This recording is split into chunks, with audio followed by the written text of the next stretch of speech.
Hello students, आज class 11th chapter first सम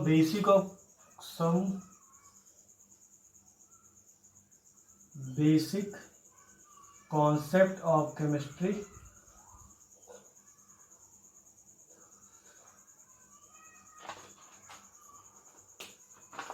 की topic atomic mass and average atomic mass दोनों topic को इस वीडियो में कवर करेंगे। क्लियर? पहले बात करेंगे एटॉमिक मास के बारे में। एटॉमिक मास के बारे में बात करते समय थोड़ा सा कंट्रीब्यूशन याद करेंगे डाल्टन्स का। और डाल्टन्स ने एक थ्योरी दी थी, उसको बोलते थे डाल्टन एटॉमिक थ्योरी। अब डाल्टन एटॉमिक थ्योरी से क्या था?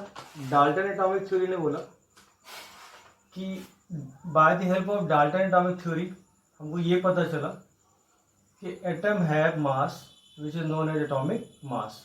कैसे पता चला? इन्होंने अपनी थ्योरी में ये बोला कि ईच सिमिलर एटम्स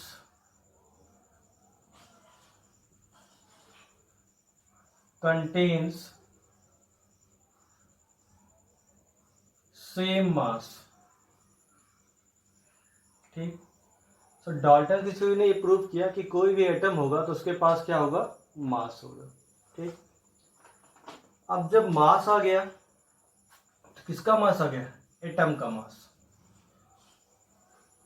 यानी डाल्टन ने बोला कि कोई भी एटम होगा उसके पास क्या होगा? मास होगा। और दूसरी तरफ डाल्टन खुद ही बोलते हैं atom is made up of tiny particles. Atom is very small. अभी इतना स्मॉल है कि we are not able to see by the help of naked eye, कि हम इसको नेक्ड आई से देख ही नहीं सकते हैं। तो जब नेक आई से इसको देख नहीं सकते तो इसका मास कैसे फाइंड आउट कर सकते हैं? तो इसका मास फाइंड आउट करने के लिए हमें किसी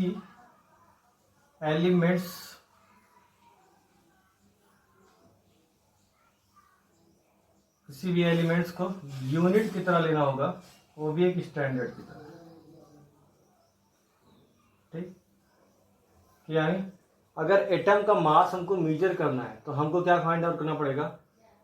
कोई किसी भी एलिमेंट्स को सेलेक्ट करेंगे एज ए यूनिट्स, और उसी यूनिट्स की हेल्प से हम फाइंड आउट करेंगे एटम का मास।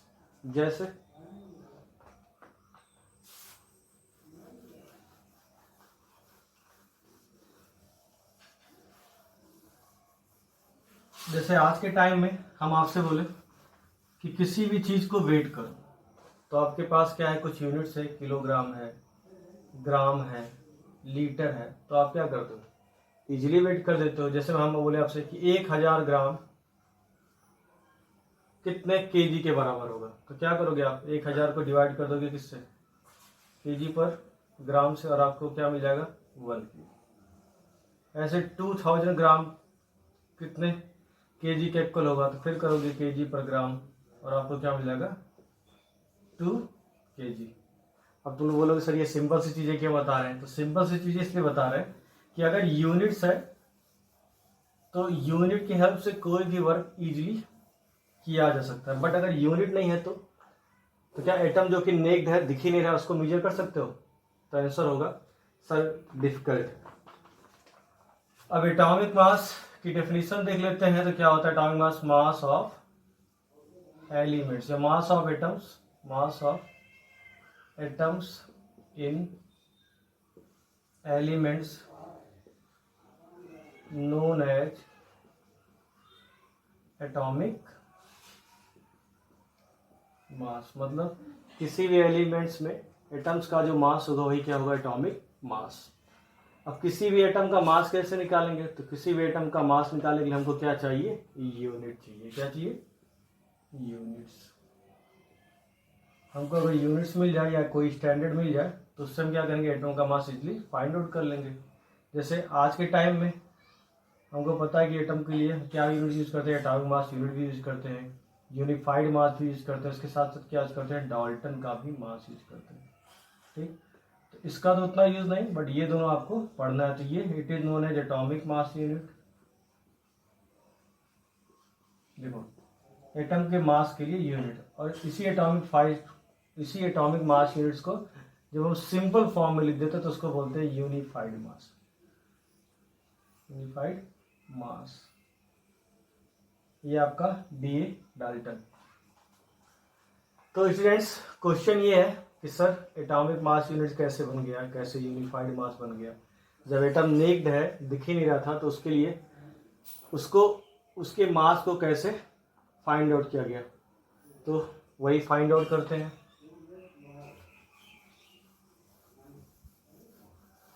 तो एटम के मास को फाइंड आउट करने के लिए डिफरेंट यूनिट सेलेक्ट की गई।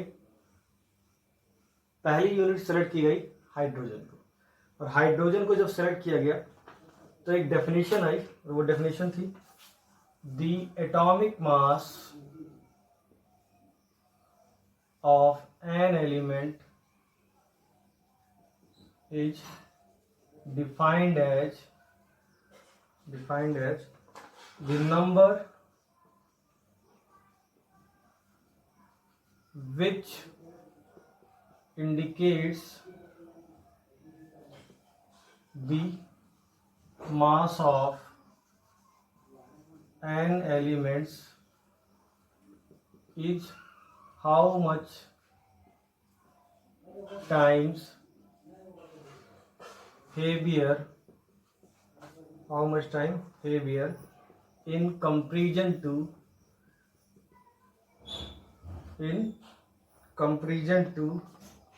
the mass of। अब देखो ये डेफिनेशन सबके लिए होगा, ठीक है। तो the atomic mass of an element is defined as the number which indicates the mass of an element is how much times heavier in comparison to the mass of। देखो तो सबसे पहले मास सेलेक्ट किया गया था किसका, हाइड्रोजन का। उसके बाद किसका सेलेक्ट किया गया था, ऑक्सीजन का। और फाइनली किसका सेलेक्ट कर दिया गया, कार्बन 12 एटम्स का। ठीक, तो हम लिख सकते हैं atomic mass is equal to atomic mass, लिख सकते हैं atomic mass of an elements is equal to mass of an element upon mass of. अब आप थ्री एलिमेंट्स को सेलेक्ट किया गया था, पहले सेलेक्ट किया गया था हाइड्रोजन को, फिर ऑक्सीजन को, फिर कार्बन 12 को। और आज के टाइम पे हम सिर्फ कार्बन 12 यूज करते हैं, इसलिए हम ज्यादा फोकस करेंगे। इन दोनों को क्यों नहीं यूज करते हैं उसको भी मैं बता देता हूं आपको। So carbon 12 atoms, so mass of 1/12 mass of carbon 12। ठीक, तो आज के टाइम में हम यूज करते हैं। क्यों यूज करते हैं ये भी बताएंगे। बात करेंगे हाइड्रोजन को। सो सबसे पहले सेलेक्ट किया गया था हाइड्रोजन, बट इन 1858 इसको डिस्कार्ड कर दिया गया। क्यों कर दिया गया, क्योंकि सबको पता hydrogen when came in contact of oxygen it burns to form water, means hydrogen is more reactive.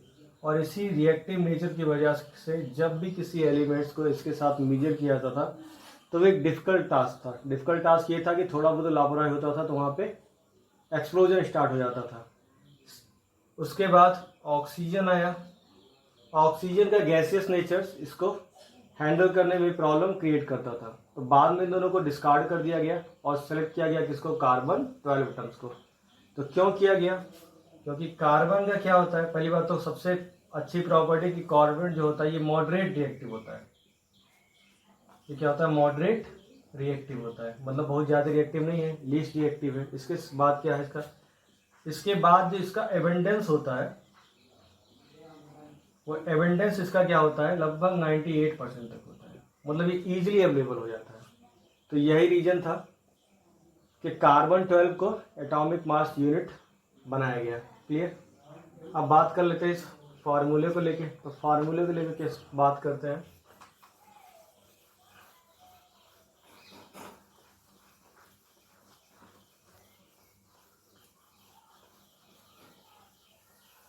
तो स्टूडेंट्स, सबको पता है कि सेलेक्ट किसको किया गया, कार्बन 12 को, जिसका मास कितना हो गया 12। तो मीन्स 12 एटॉमिक मास यूनिट किसके बराबर होगी, 1 atom of carbon. Means 12 atomic mass unit is equal to mass of 1 atom of carbon atoms. क्यों है, क्योंकि हमको क्या बनाना था, हमको ये लेना था एटम के मास के लिए एक यूनिट। तो यूनिट हमने क्या लिया, कार्बन 12। तो अब जो एटॉमिक मास यूनिट हुई क्या हो गई, वो हो गई आपके 12 एटॉमिक मास यूनिट, और जो कि इक्वल किसके है, मास ऑफ 1 कार्बन एटम। क्यों, क्योंकि मास ऑफ 1 कार्बन एटम क्या है, C12 है। तो ये और ये दोनों क्या है, इक्वल है। ठीक। अगर बात कर ली जाए 1 एटॉमिक मास यूनिट के लिए, तो 1 atomic mass unit is equal to 1/12 mass of carbon atom. ठीक है स्टूडेंट्स, यहां तक किसी प्रॉब्लम।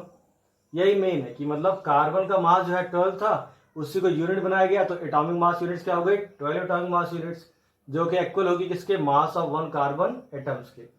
अब 1 atomic mass unit is equal to 1/12 mass of carbon atom. ठीक। इसके बाद देखते हैं, इसके बाद हमारे साइंटिस्टों ने और ज्यादा वर्क किया, उन्होंने खोज निकाला मास ऑफ कार्बन एटम की वैल्यू, जो कि होती है 1.99 इंटू 10⁻23 ग्राम। अब इस वैल्यू को यहाँ पे पुटअप किया गया, तो 1.99 इंटू 10⁻23 ग्राम। इसको सॉल्व करने के बाद 1 एटॉमिक मास यूनिट्स की जो वैल्यू आई वो थी 1.66 इंटू 10⁻24 ग्राम। ठीक।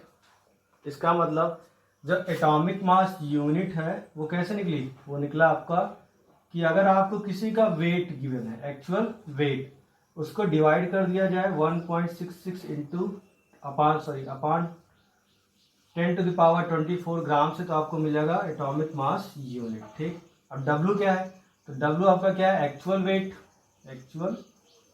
मतलब किसी का एटॉमिक मास यूनिट, जैसे कि आज गिवन होता है पीरियोडिक टेबल में, तो उसका अगर एक्चुअल वेट निकालना तो क्या करोगे, तो is equal to atomic mass unit into 1.66 10⁻24 gram. तो ये दोनों फार्मूला है, इन्हीं दोनों फार्मूला का यूज होना है जो भी न्यूमेरिकल आपको लगाना है। ठीक है स्टूडेंट्स, इसको कहीं राइट डाउन कर लीजिए, अभी प्रैक्टिस करेंगे तो क्लियर हो जाएगा। तो क्या किया हम लोगों ने, 12 एटॉमिक मास यूनिट है जो कि कार्बन का मास था, तो 1 के लिए निकाला तो 1/12 हो गया। फिर मास ऑफ कार्बन एटम की वैल्यू लोगों ने खोज निकाली कितनी, 1.99 इंटू 10⁻23। इसको सॉल्व किया गया तो 1 एटॉमिक मास यूनिट्स की जो वैल्यू थी वो कितनी आ गई, 1.66 इंटू 10⁻24 ग्राम। तो ओवरऑल क्या निकला कि atomic mass unit is equal to weight, या इसी को लिख सकते हो एक्सपेरिमेंटल वेट ऑफ एलिमेंट्स, लिख सकते हैं experimental mass of elements. Clear, किसमें, ग्राम में। और इसी को हम बोलते हैं एक्चुअल वेट इसका। और एक्चुअल वेट आप कैसे निकालोगे, atomic mass unit into 1.66 into 10⁻24 ग्राम। अब चलो कुछ एग्जांपल्स कर लेते हैं।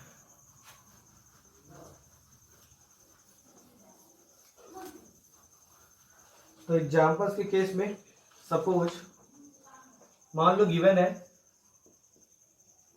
Weight of hydrogen is given that's 1.008, नहीं इसको नहीं, वेट ऑफ हाइड्रोजन, तो हाइड्रोजन का जब मास निकालेंगे तो सबको पता है इलेक्ट्रॉन पे नेगेटिव चार्ज होता है जिसका मास क्या होता है, नेग्लिजिबल होता है।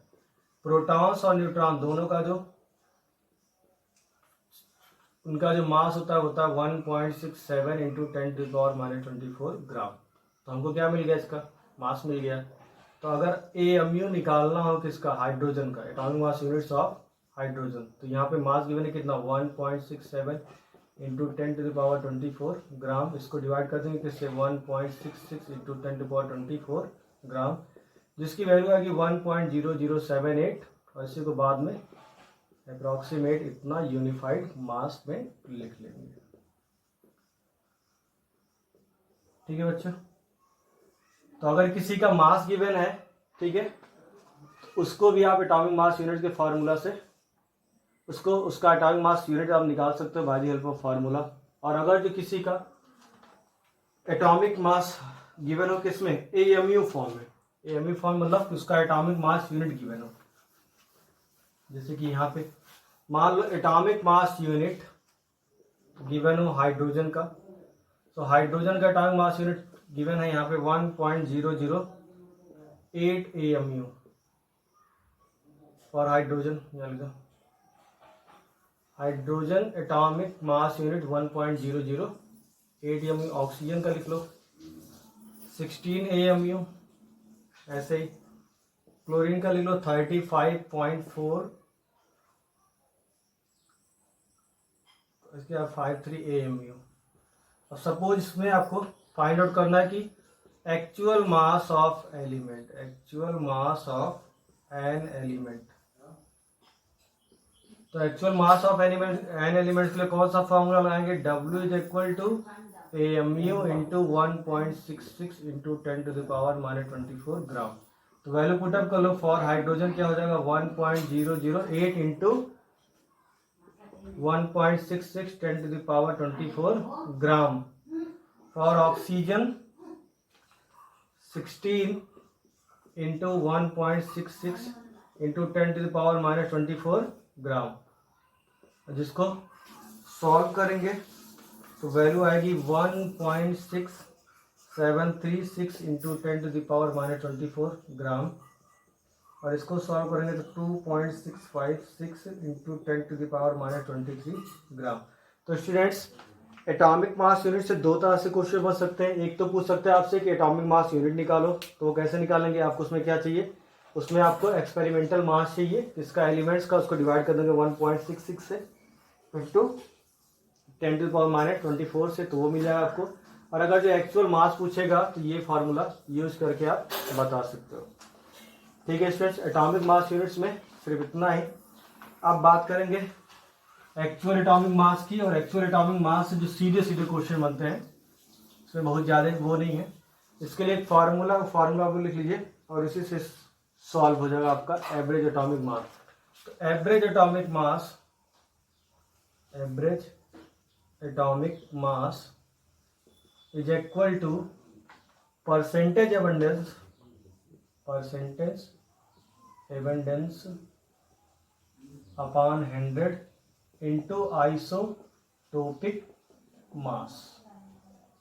ठीक, अब देखो, तो आप बोलोगे सर परसेंटेज एबंडेंस क्या है और आइसोटोपिक मास क्या है। तो स्टूडेंट्स, इसको क्या हो गया, अरे कंफ्यूज हो गया। तो आइसोटोपिक मास का मतलब बात हो रही है, जैसे मान लो कोई एक एलिमेंट है तो आप उसको कैसे रिप्रेजेंट कर सकते हो, एक्स से रिप्रेजेंट करते हो, ठीक है, या मान लो वाई से या जेड से, हमने सीधे सीधे एक एलिमेंट से लिया, सपोज हमने ले लिया ये हाइड्रोजन, इसका एटॉमिक नंबर यहाँ पे कितना है 1, एटॉमिक मास कितना है 1, ठीक। तो इसका अगर AMU निकालना हो तो निकल जाएगा, ठीक। बट अगर ऐसा आ जाए 1H2 1H3, तो इस कंडीशन में देखो क्या हो रहा है कि जितने भी एटॉमिक नंबर है सबके सब क्या है, सेम है, बट जितने भी एटॉमिक मास है वो क्या है, डिफरेंट है। ठीक है, तो बात समझ आ रही है कि एवरेज एटॉमिक मास निकालेंगे किसका, आइसोटोप्स का। क्यों, क्योंकि उनके एटॉमिक नंबर तो सेम होते हैं बट एटॉमिक मास उनका क्या होता है, चेंज होता रहता है, ठीक। अब इनका जो एटॉमिक मास चेंज हो रहा है वो किसकी वजह से चेंज हो रहा है, तो जाहिर सी बात है कि जैसे जैसे नंबर ऑफ न्यूट्रॉन्स चेंज होंगे वैसे वैसे इनका एटॉमिक मास भी क्या होगा, चेंज होगा। ठीक, अब देखो, अब अगर जो एटॉमिक मास चेंज होगा तो मास चेंज होगा तो यानी इनका परसेंटेज एबंडेंस भी तो चेंज होगा। इनका परसेंटेज एबंडेंस भी तो क्या होगा, चेंज होगा। अब इसका परसेंटेज एबंडेंस कुछ और होगा, इसका कुछ और होगा, इसका कुछ और होगा। तो इन्हीं के परसेंटेज एबंडेंस का जब हम सम कर लेते हैं तो हमको क्या मिल जाता है, एवरेज एटॉमिक मास। क्लियर? तो ये फॉर्मूला नोट कर लीजिए और एक क्वेश्चन में सॉल्व कर देता हूं, उससे आपको हेल्प मिल जाएगी। क्वेश्चन इसमें करना क्या है कि कोई भी आइसोटोप्स होगा उसके डिफरेंट फॉर्म्स होंगे, डिफरेंट फॉर्म्स होने का रीजन होगा नंबर ऑफ न्यूट्रॉन्स, और नंबर ऑफ न्यूट्रॉन चेंज होंगे तो उसका परसेंटेज एबंडेंस भी क्या होगा, थोड़ा सा अफेक्टेड होगा। और उसी को फाइंड आउट करने के लिए क्या करेंगे, परसेंटेज एबंडेंस को डिवाइड कर देंगे 100 से, फिर मल्टीप्लाई करेंगे उसके आइसोटोपिक मास से, तो हमको मिल जाएगा एवरेज एटॉमिक मास। जैसे एक क्वेश्चन से सपोज क्वेश्चन है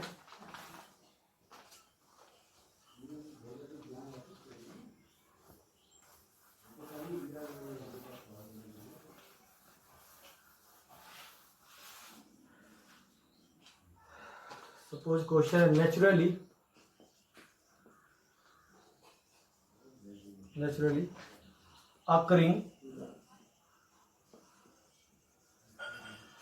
neon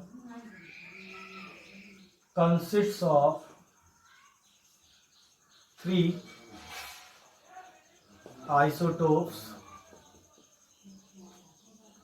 neon 20, ये मास होगा, सॉरी इसका वो एटॉमिक नंबर लिख रहे हैं, neon 20, neon 21 and neon 22। their percentage abundance in nature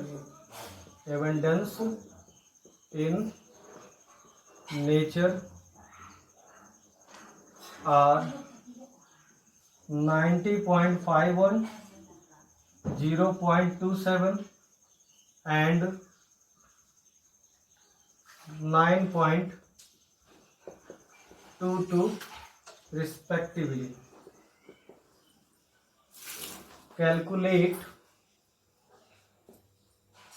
the average atomic mass of neon। ठीक, तो कुछ इस तरह से क्वेश्चंस आएगा स्टूडेंट्स, और आपको क्या देखना है उसमें, आइसोटोपिक मास पे फोकस करना और किस पे करना है, परसेंटेज एबंडेंस पे। अब फार्मूला लगा लो, average atomic mass is equal to percentage abundance. कितना है परसेंटेज एबंडेंस, 20 के लिए कितना, 90.51 अपॉन 100 इंटू 20। फिर क्या करोगे, प्लस 21 के लिए कितना है, 0.27 upon 100 into 21 plus 9.22 upon 100 into 22। और इसी को स्टूडेंट्स सॉल्व करोगे, जो भी आंसर आएगा वही होगा आपका एवरेज एटॉमिक मास। आंसर मैं लिख दे रहा हूँ आप लोग प्लीज, 20.179 AMU। ठीक है, तो मेन क्या है स्टूडेंट्स, अगर कोई आइसोटोप्स नहीं है तो आप उसका डायरेक्ट निकाल सकते हो atomic mass students bye the help of weight upon 1.66 into 10⁻24। But अगर कोई आइसोटोपिक फॉर्म में है जिसका परसेंटेज एबंडेंस चेंज हो रहा है एटमॉस्फेयर में, तो उसके लिए हम निकालते हैं एवरेज एटॉमिक मास। तो आज के लिए सिर्फ इतना ही, मिलते हैं नेक्स्ट वीडियो में, तब तक के लिए बाय।